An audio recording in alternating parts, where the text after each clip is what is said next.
Hi, I'm Michelle Whitmore and I'm here on behalf of the Photographer Academy, and today we're going to be talking about starting out in macro photography. I will be using a Canon 50D camera with the dedicated 18 to 55mm kit lens. I've chosen this lens to use today because that's what most of people buy when they buy their first DSLR. The lenses we're going to look at will be close-up filters. These come as a pack of 4, and we'll be using the +1 and the +2 for this purpose. We've also got some extension tubes, a Raynox lens, and finally a dedicated macro lens, just to show the comparisons between each of the lenses and filters and what the actual dedicated macro lens looks like. I'm going to start off with taking an image of a feather using the 18 to 55 so that we've got a base to show you how it all progresses using each of the lenses. I've set the lens so that it's at the 55 mark, and I've got the camera set on a tripod. I personally use a tripod all the time to avoid camera shake and just to keep it stable. When you're shooting macro, because of the smallness isn't the right word, because of the size of the images are so small, you need to keep it as near as possible, otherwise you will suffer a lot of blur and distortion. So if I take the first picture of the feather at the 55, and then what we'll do is gradually add each of the different filters and lenses and take some off to compare to the others.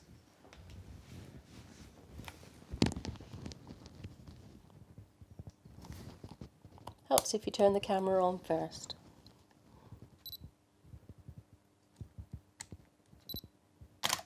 Right, so that's just using the 18 to 55 at its 55 point. What I'm now going to do is use one of the Polaroid filters at +1. There's 4 lenses in the pack. You've got +1, 2, 4 and 10.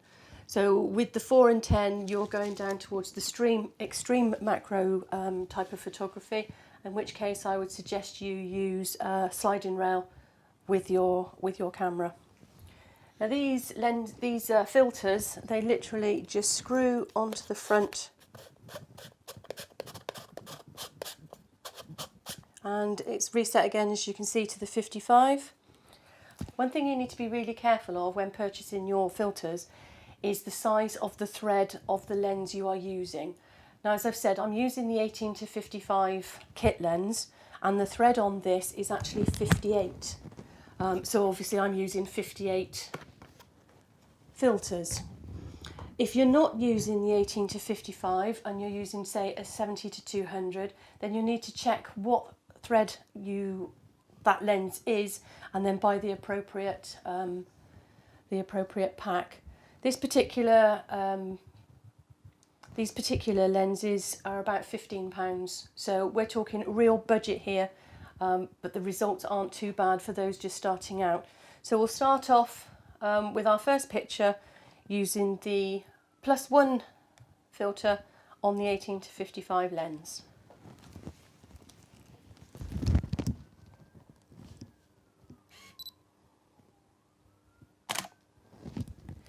So as you'll see, when you compare the +1 with the actual kit on its own image, you'll see that there's no difference. They're both exactly the same.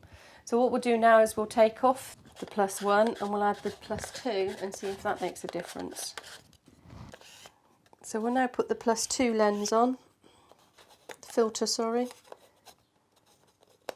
So now we've put on the +2 filter, and we're going to see what difference that makes.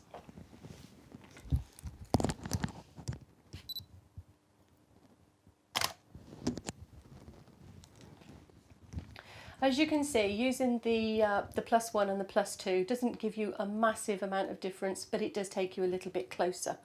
So what I am going to do is just show you what the difference is if I use the +4 and the +10, just to give you an idea of what the rest of this set of filters does do. So this is the one with the +4.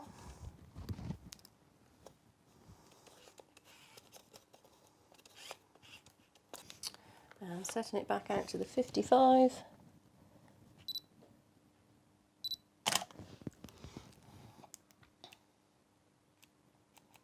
Again, it makes quite a lot of difference, but it's still not giving you the same as what an actual dedicated macro lens would give you. So now we'll take it down to the plus 10. This one is really quite a tricky lens to use because it's got a convex lens on it. So the sweet spot literally is in the middle.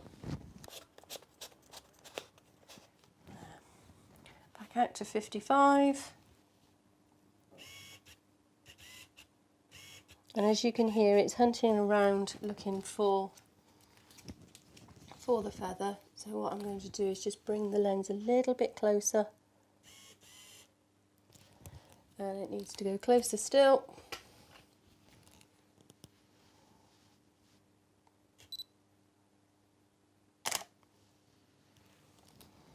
And as you will see, there is a big, massive difference between that and the plus 4.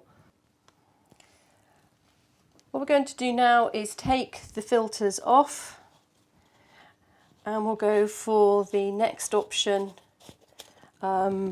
price-wise, which is the Raynox filters. The filter I'm using here is the DCR 250. It's approximately £40, give or take. Most camera outlets don't actually sell them, so it tends to be an online through Amazon or a specialised shop. I know Warehouse Express don't sell them at the moment. What this lens basically, or is supposedly to do, will give you an image that goes from that to that.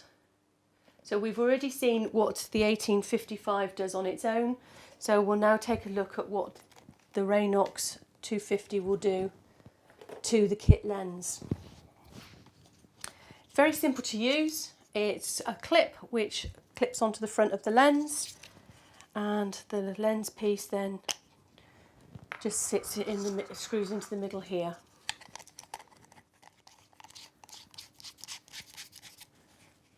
So Raynox is a Japanese product, and for some reason, as I said, I don't know why, but most shops don't stock them. Again, we'll take it back out to the 55.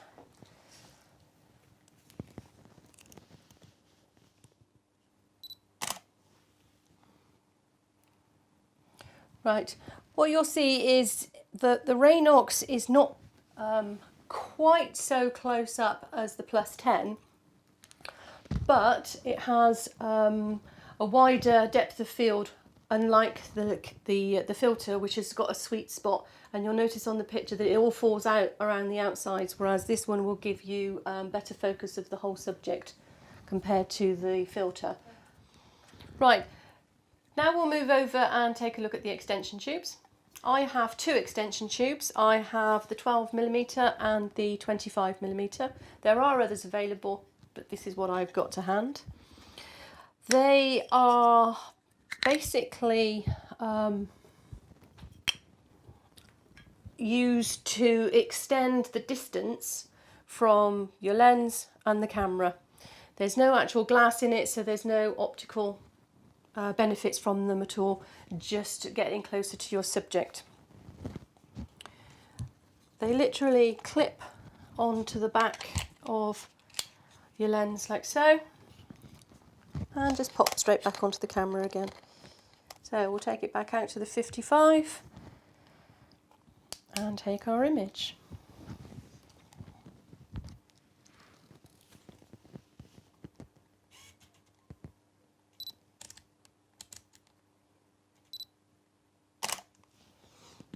So as you can see, there's not a lot of difference between the Raynox and the 12mm extension tube, but as you'll notice, the difference between the 18mm, 18 to 55 on its own, it does make a big difference, and it takes you a step closer to obtaining that macro image. One thing you can do though is, if you have both, you can actually put the Raynox on the front of the lens again. So just clip it on, set it back to the 55, And this will make a big difference, she says.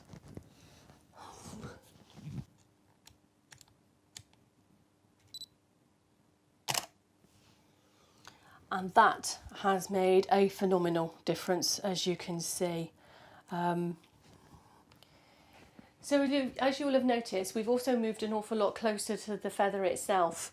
That's the thing with some of these lenses, that the more you put on, the closer you have to get to the subject to get a result. But as you can see, the result is definitely worth going for. So now what we're going to do is take the Raynox off and put the 25mm on its own with the standard kit lens.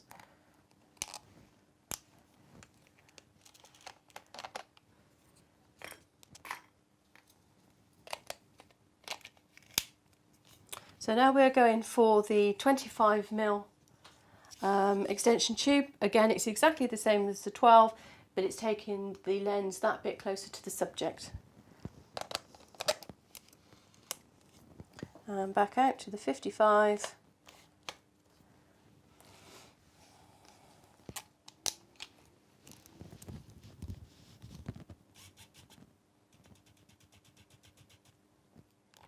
So as we said earlier, where we got closer, this time we're having to take a step back a little.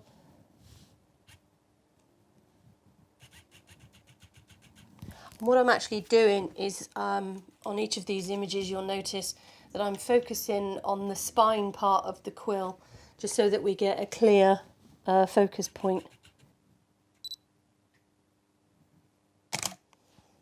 So as you can see, a big difference without a Raynox on, but a much improved image of just the 12mm on its own. Right, you've seen the effects of adding a Raynox onto one of the extension tubes. I'm not going to do that again with the 25mm, but what I'm going to show you instead is what happens when you put two extension tubes together. So what we do with these literally is just add it onto the bottom of the other one.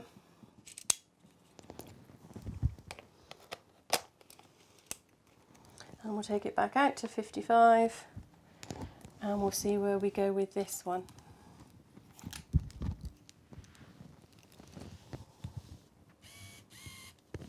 Again, because we've added the distance on it, we now need to get really close to our subject. So I've moved the tripod forward and I'm going to bring the actual camera down a little.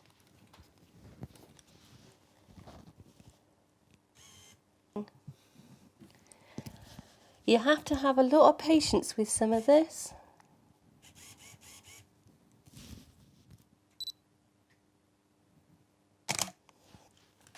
And that, as you will see, is absolutely right on top of it and probably the closest that we've got so far. But you can also see how close the lens actually is to the feather, and we are talking sort of like a couple of centimetres and that's it. Today, the light in the conservatory here isn't too bad, but depending on the time of day, you might want to add some additional light onto this because you are that close. That's one of the reasons I was using a white background today as well, to keep it bright. So what we'll do now is just to show you the difference between the lenses that we've discussed and what an actual dedicated macro lens will do. The final image we're going to take today will be using the 100mm Canon lens. This one is the image stabilised version, which will knock you back at around about £900. There is a non-image stabilised version which is about £500. Alternatively, a really good option is somewhere like MPP Photographics, where you can actually buy second-hand equipment, and that one will retail for about £300, £400. So an awful lot cheaper as an alternative if you're just starting out. So our actual macro lens will give us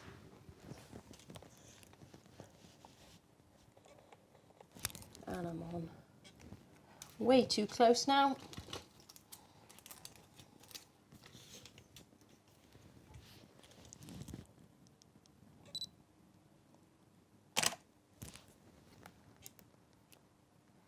So it's a little bit further out than with the 2 extension tubes on, but don't forget you're using sort of a 55mm starting point, plus you're adding on a 25 and a 12, so you're going up to 88, so you're really extending it close to the 100, and you're getting really on top of the feather. So as you can see, we've got a variety of images from our different products today. We've looked at the Polaroid close-up filters. They're the cheap option. Then we've moved on to the Raynox, the extension tubes, and finally the dedicated macro lens. My advice is, if you're just starting out and you're on a tight budget, I would personally start with the Raynox, and then as your funds become more and more available, I would then go towards the extension tubes. If you've already got the Raynox, you've seen the results of a Raynox with an extension tube, and you should be really good to go for an awful lot of the macro photography that you'd be looking for. And when you've really gone for it, then yeah, move on up to the big dedicated macro lens. As for budgets, horses for courses, go with what you can afford at the time. Don't go for the cheaper option and then say, oh well, I wish I had. Go for that one in the first place. As I said, I personally would start off with the Raynox and the extension tubes. This has been Michelle Whitmore for the Photographer Academy. Thanks for joining me, and now we're off for some bacon butties.